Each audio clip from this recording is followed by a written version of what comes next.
It comes like a fleeting memory. Whatever you grab just turns to dust. Like eye contact with a stranger in a crowded room is a dream begging to reveal. The passing note of a song, the glimmer of the shifting sea. I think you saw it. I think you see it. Awesome. All right. We're doing this. This is a new experience for us. Thanks to James here, we've upgraded. Yeah. We'll find out.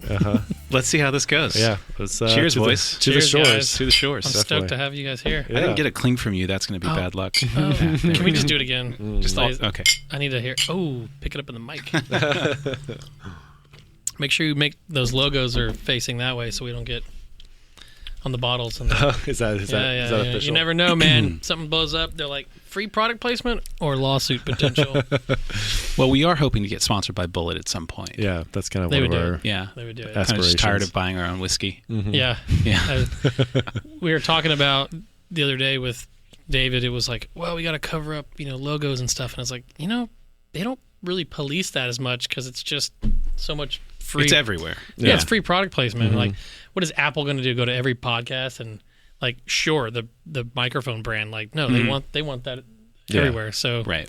turn the Bullet around and be like, Bullet, we're coming for you. So let's introduce you to our listeners. Yeah. Well, I guess I met you probably about 7 years ago, 2016, 15 area. Yeah, that's a blur. Down the Austonian, downtown Austin. You were opening up Morte Subite. And that's kind of where I met you, and we fell in love at that time and Wow. talked about entrepreneurial craziness and headaches and all the fun stuff. Is that how you say it? Morte Subite? Morte Subite. Morte Subite. Morte Subite? So, Morte Subite is a Belgian bar Straight up. on Congress. 3rd and Congress. Yeah. Morte Subite translates in French to sudden death. I like So that. it's a pretty high class joint, expensive beer. One of the nicest bars in town, with the most hardcore name. Like if you said, "What's the name of your bar?" Oh, it's called Sudden Death. Yeah. What kind of bar would you think you're going to? If Biker's bar. yeah, a death metal Right. bar or something like that. But people say, "Oh, let's go to Morte Subite," and then there's 7 or 8 Morte Subites across the world. One in Brussels. I used to go to that one. It inspired me to open a Belgian beer bar. And if we wanted to get really into the backstory, I could go into that. But I never intended to call it Morte Subite. It was because the bar in Brussels called Morte Subite. I just kept saying, I'm going to open a Morte Subite in Austin, and I'll change the name and all that when I get closer to opening. But it took like 2 years. So by the time I finally opened, I was like, I just couldn't come up with a name that made my heart feel like it was better than what I'd been calling it. So I was in Brussels, and I was like, hey, we're going to call this Morte Subite. And they're like, whatever. Doesn't bother us. It's a different country. They can't I can't. Yeah. But on the day we opened, practically, I feel like, it was on the day of my 30th birthday. Am I allowed to say this? Heineken sent me a cease and desist letter saying Really? we're going to sue you if you don't change the name of your bar.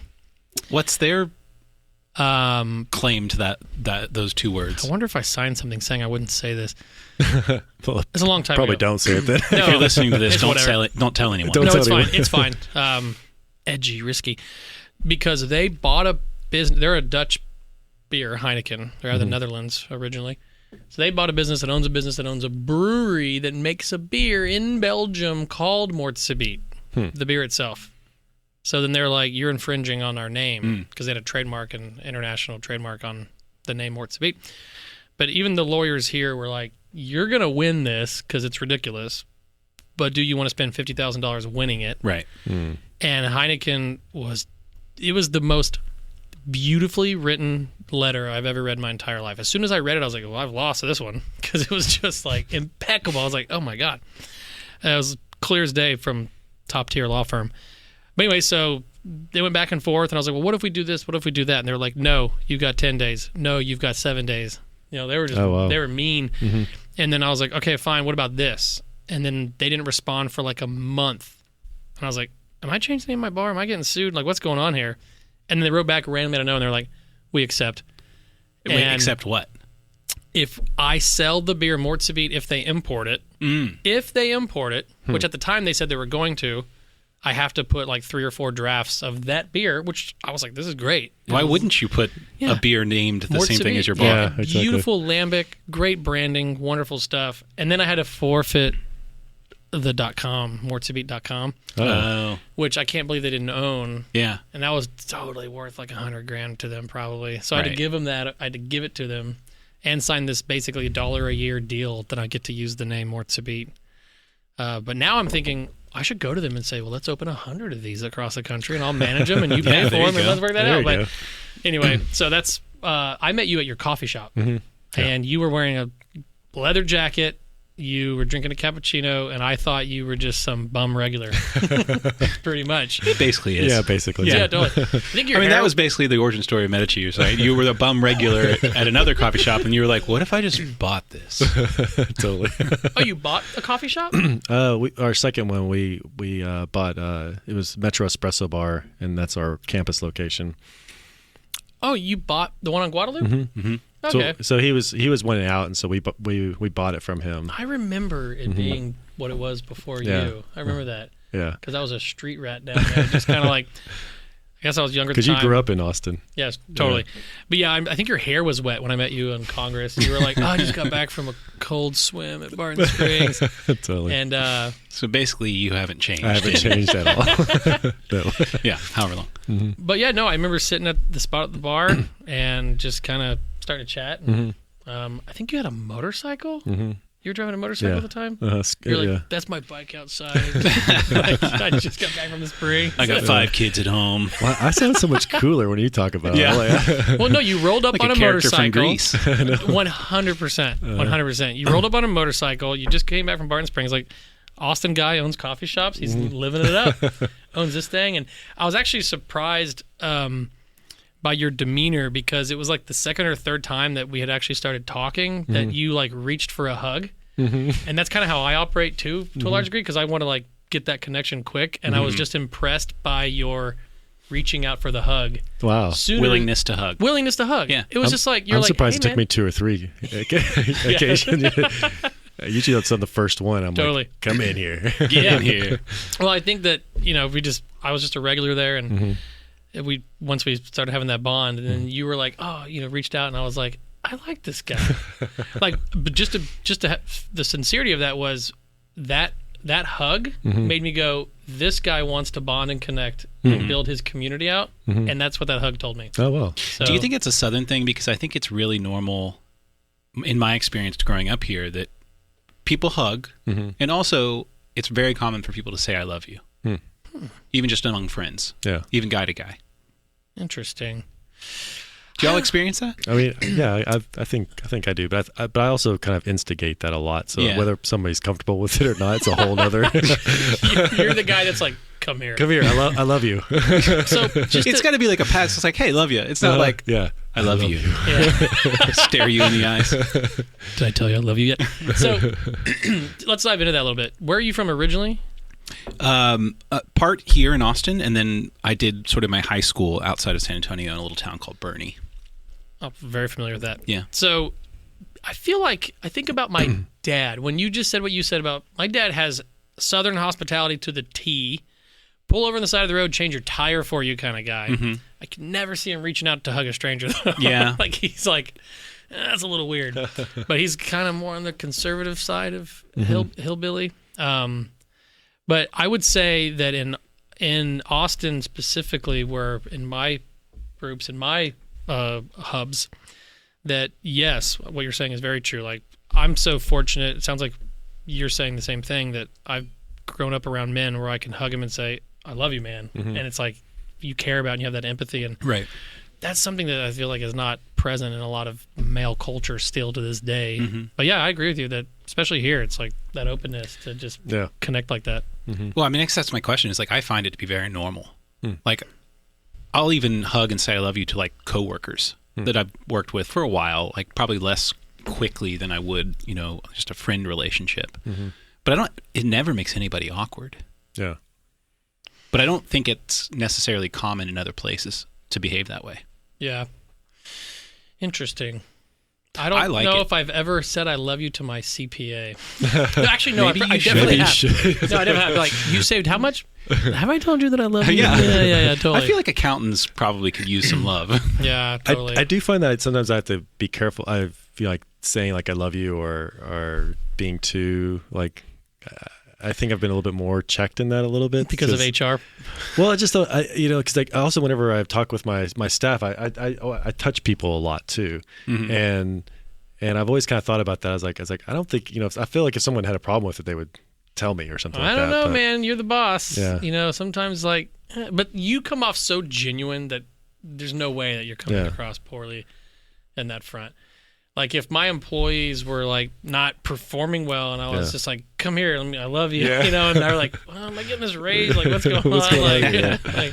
James coming out of the blue with a hug. Am I getting laid off? So, but no, I with my entrepreneurial like founding team, like guys from like David and other people from the get go. It's hugs and love. And I mean, I feel like in support. working relationships, it really has to kind of be like an equal setting, like colleagues. Or like if you're the chart CEO and you're telling, the intern that you love him or her, like that might not be appropriate, but like it's sort of similar level working together. I feel like you can kind of show them some more of that camaraderie, affectionate at camaraderie. that level, totally at that level, 100%. And I actually, this conversation is making me realize that I'm not doing that enough. Because when I opened a restaurant in Bastrop like 10 years ago, it was called Cafe 71. Really, I did not know about this one. Well, What road is it on? Highway 7. Yeah, it was a high volume traffic does not mean a great location, is what I found out. When you're going 60 fucking miles an hour, you're not stopping. Even though I was at a red light, the best biscuits and gravy from this side of the Mississippi, that kind of thing. But I opened that, and my brother was there helping me paint, and this other person was there helping him paint, and he just kept going by that person every once in a while and telling them how great of a job they were doing. And it was the first time that I knew like lift people up and all that. Maybe it's more than 10 years ago. This Anyway, like this conversation is making me remember that I'm probably not doing that enough still, even though I think positive affirmation is really important. Yeah. Just in the people who like who work for you, who are vested in that vision, like that is like a big deal. If they're like showing up every day and you're just like, hey, you are kicking ass at this. Hey, you came today. Yeah, you showed up. And that's 90% of the battle. Now just make that shot of espresso. Yeah. Well, I think because I did have somebody that kind of said that I didn't affirm them enough in that same way. So I might be like in a personal way, but I'm also generally not. I don't think I do that very well either. To some degree, like I think the person that was asking me this actually demanded a level of affirmation that I don't think I would ever meet. But I remember questioning myself too whenever I had that conversation with him, and I was like, okay, I'm gonna make an effort, and I made an effort to do that more, and I still fell short of their desire, and I was just like, they told you that you were still falling short. Yeah, interesting. Yeah, that sounds annoying. Yeah, but I think there's also something beneficial about it for you personally. Like humans are more attuned to negative emotions than we are to positive emotions. And so we tend to focus on what's out of place, or we tend to focus on what's not working, because that's what needs attention, right? But if you make a point in yourself to say, I'm going to pay attention to what I like, pay attention to what's going well, and actually call that out, it's almost like meditating on the good. And I think it's going to have like a positive effect on your outlook in life too. Just to like notice what you like, notice what seems to be working. Yeah. Speak it out loud, and it's like, oh wow, life's actually better than maybe I was thinking it was. Yeah, what a skill set to just identify that and pay attention to it. Like imagine like our marriages and everything else in the middle. Imagine if you just went to your wife and like you just acknowledge that's half of it. Just like when I go to my wife and be like, hey, you really handled a lot today. Like you took the kids, you did this, you did that. Like I just want to say like high five to you. Like thanks for handling that. Yeah. I would probably eliminate 75% of all tiffs Yeah. in my relationship just by remembering to acknowledge and by removing any entitlement that I might feel why I don't say those things, because I'm feeling like, well, it's your, like maybe it's the person's job to perform something at work, so you don't feel like you need to, because you're paying them maybe, like so you don't know if you should, but at the same time it can't hurt. Yeah. It can only help. It's so hard. It's kind of difficult to navigate this, because I don't disagree with what we're talking about. But there's also, how much do you start building, God, this is going to sound so horrible, but sort of a culture of a neediness. Yeah. I know I'm sounding really negative here, but because there's a certain, because I think being able to recognize when people are doing something well and acknowledging it, but then also there has to be oh shoot, Well, I don't know how to say it. If you don't mind me. Yeah, go for it. Yeah. Like, I'm exploring this. I'm kind of in this mentality lately where my startups, so I have this thing now that I showed you about importing that stuff from Germany.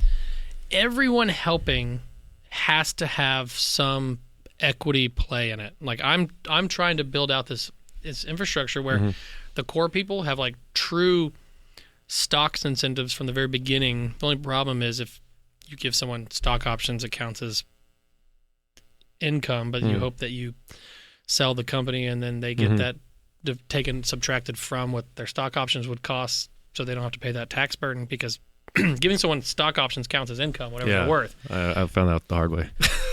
Whether or not you're getting it. So what's going on now is phantom stock. So you give someone phantom stock, which is basically a bonus where it's like, hey, there's 1 million shares and you're going to earn some percentage of them, 100,000 over your 4 years. So when the company's sold, you get the rights to what those 100,000 shares would be worth. Okay, but they're not responsible for them now. They're not responsible for them now. They don't get any annual K1s or anything like that along the way, which is another conversation to have with them, because it's like, hey, where's my K1? It's like, trust me, bro, you don't want one. No. Because you're going to have to pay taxes on it, and you don't know what a tax distribution is and all this. It just gets complicated. But I'm doing it now where I don't want to own.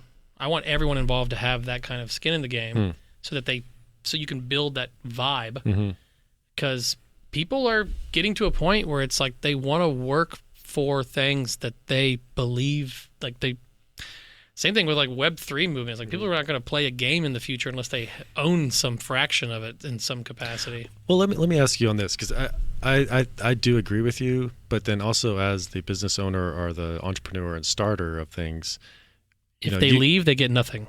Okay. So that's the hard thing, because I know, Matt, you were kind of on the other side of this too, as far as you're giving this equity away, and that means if that person leaves, they still have the equity, but no longer is contributing to the company itself. Phantom stock is if they leave, then they are not entitled to anything at the time of a sale. But for some core founders, they do get true vesting equity with typically a 12-month cliff, 4-year vesting schedule. So let's say they're going to get 4% over 4 years. They work for 12 months. They vest that cliff, which gives them 1% of their 25% of their total. And then the rest is broken across over 36 months to get the rest of their equity. Yeah. But it's true. They could leave after 1 year, 12 months and a day, and walk away with 1% of the company. Yeah. And then it's like, well, did you get enough good work out of them to justify that? And if the answer is no, then you chose the wrong person, and that's it. Or typically people have buybacks where it's like we get to buy it back from you at half fair market value and all that kind of stuff. So like you can work in anything like that. Yeah. I didn't mean to. No, it's just a question I've always had and kind of concern. What do you think? Yeah, I was just going to respond to your question about like, does positive affirmation maybe sort of like constantly doled out create a culture of neediness, or even reduce incentive for performance? Because negative reinforcement actually can get people to improve at certain times. And I think my thought to that is like, if you think about a young child, if a young child is learning a skill, I don't know why I just thought chopsticks or something. But like, let's say throwing a ball, you know, they throw a ball and they can throw it. Oh, that's awesome. Hey, great job. You did that. But at some point, you're not going to reward them with a positive affirmation for throwing the ball. You know, now it's like, okay, they need to level up. They need to catch the ball. Then they need to be able to throw and catch the ball with me. And then they, you know, so you want to be aware of where people are going. Oh, gotcha. And what's the vision that we're all sort of trying to achieve together. And then you notice, and I think mark and call out positive movement toward that goal. Not necessarily just something that was good, you know, 20 days ago, and you know, hey, you're still making the heart shape on that latte the same way. That's great. Good for you. It's like, that's not really at that point. And they won't feel value in getting that, because they're like, I've mastered this. Yeah. Like, I don't need thanks for this anymore. Right. Yeah. So then at that point, maybe you need to say, hey, like, you're slipping a little bit. You were better at that last week. That's a broken heart. You're going to ruin a relationship with that, Yeah. with that latte. If you send that out, somebody's breaking up. You know, that's true. Like, yeah. I mean, I have situations where delivery drivers go out and somebody's like, where's my order? And you've got to come down and be like, how are we screwing up? And what's the corrective action for never screwing up again? And then you hold them to that, and once it gets resolved, that's an opportunity for congratulation, because there's always going to be hiccups and a problem. But if they solve it the right way, like if there's a customer service issue, like they said the heart was screwed up, but then they fixed it quickly and they made an impeccable, beautiful latte heart. You can be, hey, thanks for fixing that quick. Like, that was really great that you pulled that off fast. So those are the opportunities to come in and have that kind of tone. I don't know if you want to reach out for a hug at that moment. Yeah. But when I was kiss on the cheek, I don't know. When I was probably 13, I was pretty serious about playing the piano, and we had a upright baby grand piano in the house. Nice. Beautiful old piano. My parents bought it when I was like 5, and the legend of that particular instrument is that it was Willie Nelson's traveling piano, like road piano. Jeez, that's cool. I've never been able to confirm if that's true or just like a tall tale that, you know, somehow slipped. There's a joint still hidden underneath that piano. Right. But anyways, I was like practicing a lot, and it was in the middle of the house, and so it was hard to practice. You know, it was really disturbing to everybody else. And I told my parents I really wanted this like weighted key electric piano that I could put in my room and practice with headphones on. 88 keys, you know, full scale. And they're pretty expensive, like maybe $2 or $3 grand. And that was a significant amount of money for my parents. And my mom made me a deal, and she said, we've agreed that we're going to buy it for you if you practice piano for 30 minutes every single day for a year. And I was like, I can do that. And at first, it was like I started, and I was really diligent, practiced every day, you know, and my mom was giving me a lot of positive feedback, like, hey, you're actually doing it. This is awesome. This is really great. And then at a certain point, it's like, actually, this is really annoying. Like, I'm kind of annoyed that you're trying to practice right now so that you can meet this goal. And also, she's probably like, holy shit, he's actually going to meet the goal, and we're going to have to dole out this $3 grand that we don't have. And, you know, and then so it was practice on the piano you already had. Yes. Every day for a year. Oh, so not we're going to buy it and you have to use it. No. You have to practice every day for a year, and then we'll buy it. Wow. And then at some point, it just kind of stopped. There's no feedback. It's like, okay, you're on your own. You got to do this yourself. I'm not giving you positive or negative feedback. I'm just sort of living with you, you know? And then I remember one night, the family was out late, dinner, movie, something. We get home, 10:30. All my siblings are younger than me. And we all walk into the house, and I go sit down and I start playing the piano. My mom just like screams at me. Like, it's been a long, hard day. You're 13 at the time, maybe? Yeah. So my siblings are probably like 9 and 7. Yeah. She's like, what are you doing? I'm like, I'm practicing. She's like, you know, the time for that was earlier in the day, you know, and got on me, and she's like, you're not doing this now. And I was like, 6 months into this, I was like, I am not doing, and we got in this big fight. We had a deal. Yeah, got in this big fight about it. But I just thinking about our conversation about feedback, you know, there was a lot of positive feedback, then a lot of negative feedback, then a lot of just sort of like you're on your own. And then as it progressed further toward the finish line, I think they started kind of rooting for me in it. And ultimately I did do it. I practiced every day for a year and got quite good. Yeah. Did you get they bought it. Oh, wow. Yeah. Okay. Badass. and you got that and you had it in your room. Mm-hmm. Oh man, that must have been sitting down at that piano being like, oh my God, like, yeah. I earned this. And I bet it had all the cool features to do all the stuff on it that probably made you get more into like alternative music. Well, it wasn't a synthesizer. Just a straight up electric piano. Electric piano, but like made to replicate a real piano. Got the it. keys were weighted. It was a full 88 keys. Like it made a sound that sounded like a real piano. There was no button to hit to turn it into like a. I think it had a couple of modes. Like you could make it sound like a Rhodes or some organ or something like that. But cool. I was mostly just interested in the piano. Were you reading sheet music and all that? Mm-hmm. Man, that's amazing. Yeah, I think at the time I was playing somewhat competitively. Like I was going to these During that competitive year? recitals. My timeline is a little bit skewed on that, but yeah, around that time I had a private instructor, and I was, taking on some fairly complicated stuff.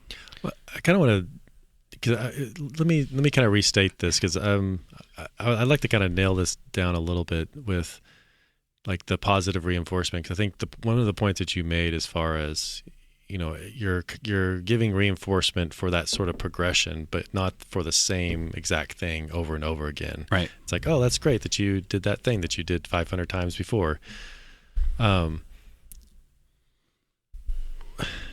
If you make 365 impeccable lattes, I'll buy you something nice.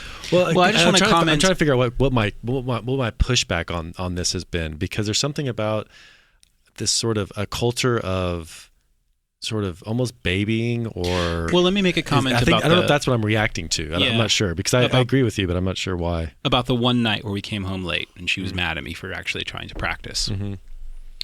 Like, I think her anger was justified. Like, she was right. I should have done it earlier in the day. It was irresponsible of me. Mm-hmm. And part of learning that is her saying, if you want to do this goal, you have to be responsible and respectful to the rest of the house while you do it. Otherwise, you're not going to get to do it. Mm-hmm. And she ended up letting me do it that night. But I knew moving forward, like if I tried to pull that crap again, I was going to lose. And the further down the road I went, the more I didn't want to lose, right? It's whereas if we'd come home and started playing at 10:30 and she's annoyed, but if she said, "Hey, I really want you to know I'm proud of you for doing this late at night. I know that's going to be hard. You're doing really good on this. In the future, let's not do it at 10:30." I wouldn't have walked away with that, with the understanding that I needed to be respectful. I would have walked away from that thinking that was an option. I can play this late at night again later on. Right.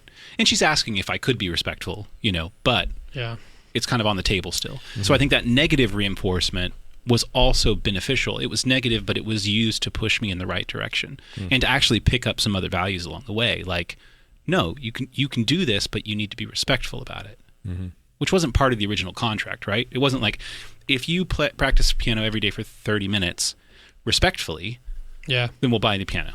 Yeah, between 10 and 3 p.m., right? Then that's it. So, not to take a light spin on it, but if you were really talented as a parent, I would say, can you play something that's going to make this whole house fall asleep? Because that'd be really beautiful. I would be like, play Philip Glass just real quiet. Yeah, and everyone just kind of drift away into sleep. You could play for 2 hours if you want. Because that would be nice too. But if you're just like clanking away, like, shit, totally. then everyone would be like, there's definitely more of that.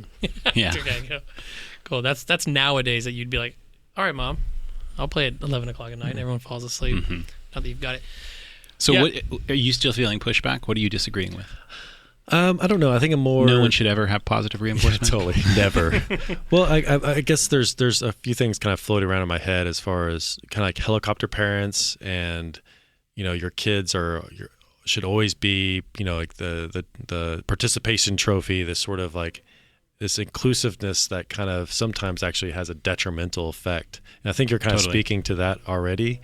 And so, because sometimes I think whenever you're talking to people and they want that positive reinforcement, but there's also like a reality that you're facing. I think it was easy for us to see, 100 or 200 years ago, because if you didn't do something, it wasn't that someone said thank you, it's you didn't die. Yeah, there wasn't enough crops, and there was like the factory didn't have enough output. Yeah, or you get eaten by a lion or something like that. There was very clear consequences for not delivering. Yeah, and if you didn't practice the piano for 30 minutes, a lion literally ate you. That's the way it was. That's hilarious. No, but like, you made me start thinking about my childhood, because my parents didn't.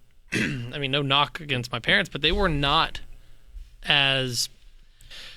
I think I turned out okay, so like whatever they did kind of worked, but they did not hold me to anything that I said I was going to do. Like, thank God I was naturally obsessed, because they didn't need to on a lot of things, but like I was so into so many things, and then God knows what I'd be doing if they had been like, no, you're showing up again to that. Like, oh, it's been a year, I'm over it. You know, like, I was bouncing around even back then from like, oh, cool, do this for a year. Like, you know what? Not into that anymore. Do something else. They never said like, no, you need to, like, what do you want to do? Like, they're never like, you need to focus on this and triple down on it. So what's your first experience as far as completing something or sticking with something? Because I mean, right now as an entrepreneur, like I know a lot of the things that you've done, from Uncle Billy's to Morte Subite to Undenberg to Longhorn Meat Market. I mean, you have a lot of things that you've done, and it's not something that you walked away too early. It seemed like you've kind of brought things to completion, or at least to a degree of success, if that makes sense. Yeah, I mean, I think it's because of they didn't need to push me because I was obsessed. Like when I got into skateboarding, they didn't need to tell me you should keep skateboarding, because I skateboarded for like 7 years like a maniac. And when I said I'm done skateboarding, they asked me like, "Are you going skateboarding today?" Nope, I'm not going skateboarding anymore. They're like, "Whatever." Have you ever seen the movie Adaptation with Nicolas Cage? Oh yeah, totally. That's how much fuckfish. Remember Chris's... I've seen that movie like 5 times, and I'm trying to remember that. The guy, Chris... Shoot, what's his name? I love that actor. The one that's married to Meryl Streep? Yeah, and he's like, gets really into the ocean. He's like, I loved fish. Oh, yeah. And then one day, I just decided, fuck fish. Totally. Never step back in the ocean again. Yeah. And that's exactly what happened to me with skateboarding. I have no idea. I was like, I'm going pro, blah, blah, blah. I got really good. And then one day, I was just like, I don't want to go today. And my friends were like, all right, we'll see you tomorrow. You know, like, oh, I'm going to stay home today. I'm not going to see you. And then I just never went out again. I have no idea what happened. But to answer your question, I had follow through on everything. It just, the arc might have been 12 or 24 or 36, months. And then I was just obsessed with, like, I was in a band for 5 years. Like, I had follow through, but I never, I don't really ever remember my parents being like, if you do something for a year, like, let's go back, let's keep working on something. My parents would just let me decide my entire fate on my own. 100%. Do you, looking back on that, see that as a positive or negative thing for you? I think that if I did not have my genetic makeup, it would be a very negative thing. But you do. I mean, for me, it worked out. Yeah. Because I had extreme flexibility. I was a middle child. They were focusing on my older brother, my younger sister. I really got to squeeze through the cracks. I was sneaking out. I was getting away with everything. But I feel like, to a benefit, I got to do so many things and maybe never told, no, stick with this. It was very flexible life that I got to explore a lot, which is part of the consequence of me. I mean, not consequence, but how I ended up maybe what I am doing today. But I sometimes think like, man, if they had said, don't stop playing the drums or something like that, because I was in private percussion lessons for a decade and 7 or 8 years.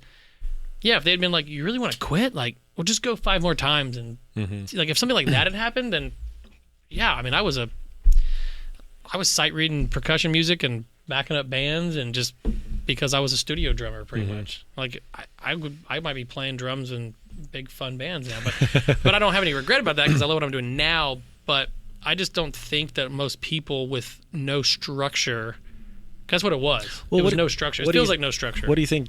Does this kind of have to do more with maybe upbringing and examples your parents are, or your community that you're part of, that kind of gives you that?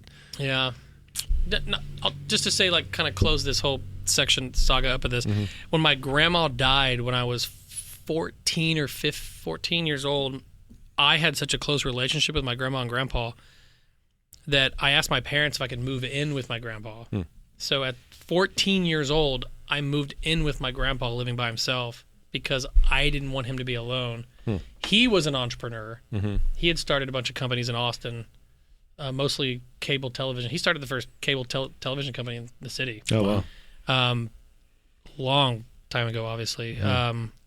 And those islands, those rock islands in the middle of Lady Bird Lake, like he put those rock islands out there. Oh, really? Oh, yeah, because they were paving a way for power lines and moving all the rocks out. And he ordered them to just throw it in the middle of that. You talking about like over on the east side of the highway? Yeah, by the power station and all the way over there, you Snake Island and all that kind of stuff. Like my grandpa put all the rocks out there because he had to move the debris because he was putting power lines in. Because he was first with the electric company, and he left the electric company to go start a cable television company. Anyway, so because of that upbringing with him, he saved my lack of structure because I was able to take what I feel like is lack of structure, and go, oh, I'm just mildly ADD and motivated, and my grandpa would let me just throw out all my crazy ideas, and he would help me brainstorm all of them. Oh my God, I would come home and be like, well, this isn't working out. And he'd be like, well, get us a beer and let's talk about it. Oh, really? That was my grandpa, 100%. And turn on the Cheech and Chong while we're at it. That was 100% my life from 14 to 24 when he died. I lived with him until he died when I was 24 years old. Oh, wow. I lived with my grandpa until he That's passed such away. a cool thing. The greatest experience of my entire life. Like, sure, life's great now, but time with grandpa, man. Yeah. So do you think he shaped your sort of entrepreneurial spirit that you have? Oh, yeah. Yeah. 100%. I'd just be like, tell him a story and why things weren't working or what was happening, and he would say, well, let me tell you a story. And I mean, he was born in 1928, 09, 22, 28. Same year my grandfather was born. Oh, wow. Yeah. He was just profound, man. Yeah. This is a guy who had, just gotten into World War II because of his age, and then like a year and a half later it ended. Yeah. And then he came back and got straight into electrical engineering at UT, and then the city of Austin offered him a job before he graduated, and that was it. And then he started cable television companies. Yeah. He's in like the cable television encyclopedia Are you serious? book of people like that. But anyway, yeah, I know he's saved my ADD. 'Cause he was like, well, just pivot it into whatever you want. And I was like, thank you, Grandpa, for that validation. Yeah. And he supported every step of the way with me, That's man. funny. Yeah. But clearly I'm infatuated with this saga of my life because it's bringing up stuff. But the most profound thing, that's also the most fortunate thing, is I could fail so hard and still come back to that kind of mentorship. And that's the thing that I want to try to recreate for people later on in my life. Yeah. I could fail miserably and still go, Grandpa, what I do, how do I make this better next time? Because I started doing these startups really young, and he would just be like, get us a beer and let's talk about it. And I didn't have to worry about a lot of the fundamental stuff when I was younger because we had a very symbiotic relationship. I took care of him, made him breakfast, got the mail. He eventually got old in a wheelchair. I took him to his doctor's appointments every day. Took him to bingo every day. Every day? Every day. He was a bingo maniac. My grandma died, and then eventually he had a bingo girlfriend. So then I started picking up his bingo girlfriend and him, taking them both to bingo, dropping them off, going to sit at Bolden Creek Cafe for 2 hours, and then going and picking them back up at bingo. That was my life for years. That's hilarious. Yeah, anyway. So that's how that whole thing happened. I forgot what the whole question was, but I went It seems down like memory him lane. being like an entrepreneur and doing those things, he understood that sort of you need to fail, and that's kind of a part of the process, or so it seems to me. Totally. So I think that's something you understand is you have to fail. You have to fail a lot. Big time. And I think that's something that why you and I have gotten along really well is because that's something that we talk about, our failures, and and some of it's like, are you going to hold me today, or am I going to hold you? And then whose turn is it? No, but it's just great to go to someone circling all back to the hug and connection from the first time that we met, where it's just to know that you can go to someone and say, this is miserable, and I'm glad I don't have to pretend with you. Yeah. That is important. Right. Because it's tough out there. I mean, for everybody in the world. But when you're, you got your own toughness, you find your own little tribe. You can be vulnerable with them. talk about, man, I got these SBA loans and debt, and this isn't working, and that's not working, and it's not looking good, and something great better happen soon. Well, I read an article 4 or 5 years ago about CEOs specifically that, as far as like suicide and death rate was because they don't have anybody they can go to, because if they show any sort of weakness, then their stock prices go down. It reflects badly. They lose confidence from their staff and employees. Yeah. And I think that's something why it's again, relationships where you can kind of Matt's had 5 or 6 companies, and we've talked about. You understand that pressure, and it doesn't mean that everything's going to actually fall apart, but it could. It's like that's the reality. And so if you're not experiencing it on a regular basis, then it's hard.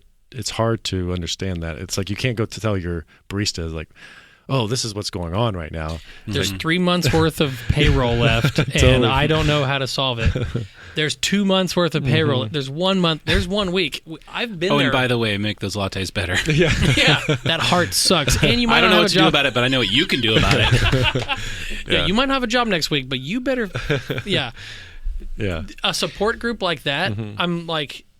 That's what I want more. I mean, of. that's really interesting observation. It seems plainly obvious that an organization can't run with that sort of amount of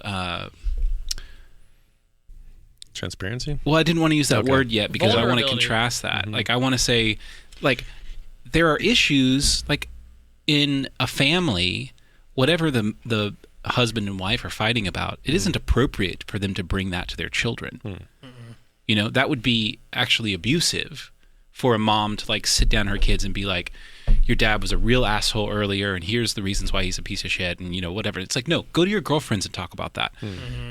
It's the same within a company. If a CEO is complaining about investors to a lower level employee, that's obviously unethical. And yet of other institutions like government, obviously, but I even hear this within some of the larger companies that I've worked in, especially from lower level positions. It's like, we want transparency. Why won't you just tell us what our runway is? And from that position, I'm like, yeah, that makes sense. Just be honest with us.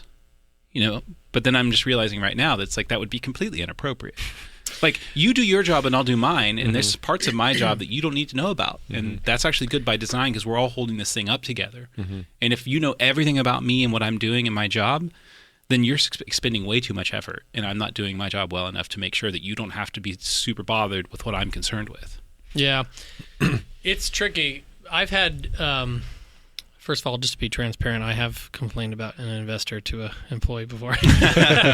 Like I probably have too. At Morte Subite, they're like, this guy came in, his name is Bleep, and what do we do about that? I'm like, just deal it. Just give him what he wants. Like, he's an SOB. He's mad that for 2 years COVID didn't do XYZ. We didn't have this. He's just grumpy. Just give him his discount. Hook him up with some beer.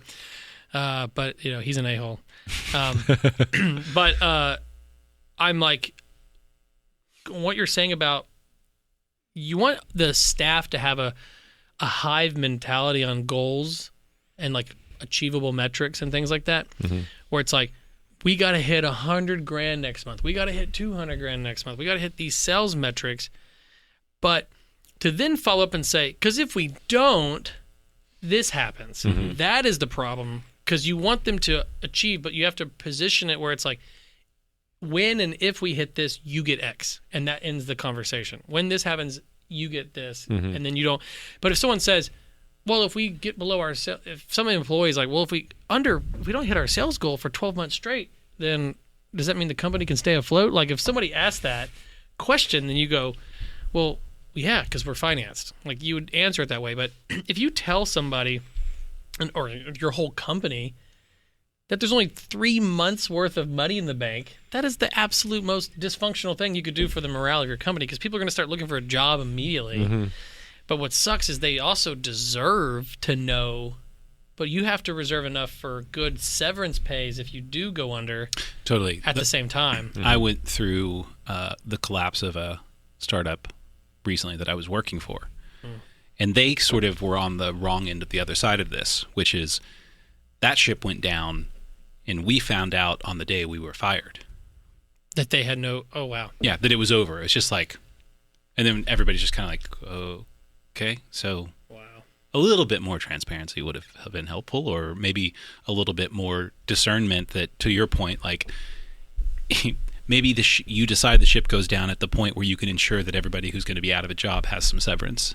Mm-hmm. There was no severance. There was 2 weeks, and then a modified contract was sent out to claw that back in exchange for stock in the company that was now worth nothing, Wait, which no one signed. they tried to get you to give up your severance for stock? Uh-huh. That sounds... What's the word? It was a mess. What's the word? Not dysfunction. It's predatory. Mm-hmm. It sounds a little predatory. But like also employees, which are the literal backbone of making everything work, they may not. And if some folks are listening, they're going to say, "Well, give us a chance to understand some of the 101s that take place." It takes a long time to educate a staff on burn rate and what the goals are, and they don't understand that there's like convertible note deals that you're working on that if you hit a certain metric, then additional financing might come in, and that's just a whole, like, you don't have time to teach a class on this kind of stuff. But incentives, like if y'all had the incentive, if y'all were told, we got to hit, which maybe you did, like we got to hit this goal this time, boom, boom, boom, we grow at this rate, and if certain people were given enough of a reward metric to go after, then I don't know, maybe things get different. Maybe if there's so what I'm trying to implement now, what I'm trying to implement through the new director of Longhorn is these kinds of bonus incentives where if there's not a single customer complaint, if there's not a single piece of anything in our scrap barrel, then what we do with our scraps, especially bones, is we throw them through this bone grinder that I bought through Alibaba. Just quickly explain what Longhorn is. Sorry. Now that we're talking about bone grinders. Well, James kills it's a people. mortuary? Yeah. The Mafia rents us from 11 to 3 in the morning every day. No, it's a Longhorn Meat Market is a butcher shop and wholesale meat processor in Austin, Texas, and most of our business comes from hotels, restaurants, food trucks, catering companies. And but a lot of our business, which spiked right before COVID and throughout COVID and the quote-unquote meat shortage, was home delivery. And when customer service kicks in and someone's like, well, I'm going to place an order and I want it between 11 and 12 when they check out and they choose that on the website. If it's there at 12:15, you've built yourself a problem that you have to then solve because you've caused this. So it's like, well, make the delivery window 11 to 1. No one's complaining anymore because you've widened the window. But so we're building an incentive program for everyone at every level, for cogs to stay at a certain point, for the bone grinder, for the waste barrel, because we cut femur bones and bone marrow bones for a bunch of restaurants here in town that are fancy joints. And if there's no waste in the barrel at the end of the week, everyone gets, you get a bonus. Like, that's what we're trying to work on and build incentives like that, so people are more careful and diligent when they cut. They don't want to waste things. They know that if anything that gets thrown in there, which they have to because we're regulated by the state of Texas, we're inspected every day of the week. Really? By the state health department. Every day? Every day. That's amazing. Yep. Yeah, that's crazy. Because you know how you're inspected, 3 times a year, maybe? Yeah, once a quarter, basically, yeah. So our butcher shop division for retail is inspected once a quarter. But our wholesale, that's where we sell to restaurants because it's for resale for thousands of people to eat daily. Yeah. We're inspected every day of the week. That's a bottleneck of public health. 100% pathogen maintenance. I'm shocked. I'm kind of amazed. That's really cool. Well, people need to know that we are inspected every day, but HEB... I'm coming after you, HEB. HEB hires people. They'll claim they don't. The state of Texas inspectors told me they did, so take it up with the state. That they sell more wholesale than we do. HEB does. If you're a food truck and you run out of ground beef, pork chops, chicken... Oh, yeah. You're running to HEB. You go to HEB, and it's not state-inspected product. Interesting. It's not USDA. Now, if you get the things that are in the chubs, those chubs come from a USDA plant. What is that, like a cellophane wrapped? It's if you get anything that is impeccably packaged that has a circle symbol that says federally inspected by on it, but the trays, anything they cut at HEB, any of the foam trays with saran wrap on them, the trays of pork chops, any of that stuff, the chicken, whatever, it's not inspected by anybody. And they're taking it to their food truck, their restaurant. I know people who are like, well, I get my stuff at HEB and, you know, I buy my pork chops from there. It's not a great price. Your price is better, but I don't need a lot of it, so I'm not going to order from you. I just go to HEB when I need it. Yeah. They don't know that it's illegal. It is illegal. I was just about to ask that. It is illegal for them to buy uninspected product and sell it to consumers they're selling uninspected product. So it's not really HEB. It's the customers that are going to. HEB claims we don't sell wholesale. Yeah. And they have every right to say we don't sell wholesale because they don't advertise they sell wholesale. But when you come in and you're swiping with your business debit and credit card and you're buying wholesale and taking it to your restaurant, your food truck. So you're not technically buying wholesale. Because you're not getting retail prices. You're paying retail prices. But HEB sells more to more wholesale people than I do. Right. And I'm inspected every day of the week, and they're inspected every quarter. Well, it raises a question, like, if it's illegal for a restaurant to go to HEB and buy meat and then cook it and give it to me, then why is it legal for me to go to HEB and buy meat and cook it and give it to me? It's straight to consumer. So it's about the chain links occurrence and the events that could take place to increase the pathogens in the product. I totally get it because like if they buy a bunch of stuff and feed 300 people and it's bad, that's a lot of people who are sick. Whereas if just your family, if it's just me and my family, it's not that big of a deal. But you might buy 4 pounds of ground beef, but if you're a food truck or a restaurant, you're going to buy 200 pounds. Yeah. It's going to sit in your fridge for days. There's environmental control issues. And if you have a refrigerator that breaks, then you're like, oh, I don't want to miss my cogs, so then you end up selling that anyway to people, and then you get more people sick, more families sick, and that's kind of amazing. Like anytime I kind of find a piece of our society that you have no idea what's going on or what you're being protected from, you wouldn't even have ever thought about it. Totally. And then you realize all these systems that are in place and all these people who are employed to go around to meat markets every day and make sure that things are on the up and up. I was going to hire a I got a quote from a lobbyist group that was like, we can get this on the ballot with the state of Texas to make every single place that sells meat, get inspected at the same caliber. But some wise individual was like, you don't want to end up at the bottom of a river, James.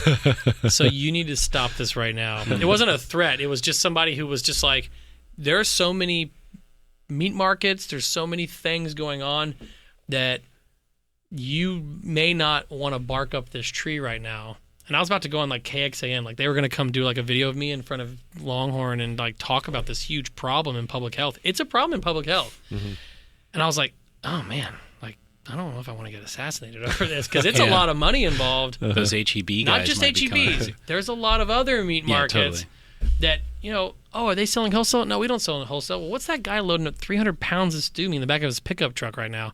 There's like sub distributors that just go pick up meat for food trailers and just go and drop it off.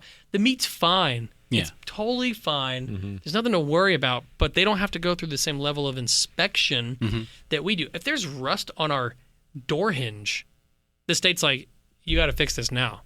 So we get beat up on, and our cost, our maintenance, and all this stuff just climbs up high. But we're having to do that stuff when like maybe even a company like HEB is not even having to do that. It's the same unfair for like coffee shops or restaurants versus food trucks. Like the level that restaurants have to go through for inspection and health is so much greater than a food truck. So like I think a food truck only has to go in once a year to be inspected. Yes.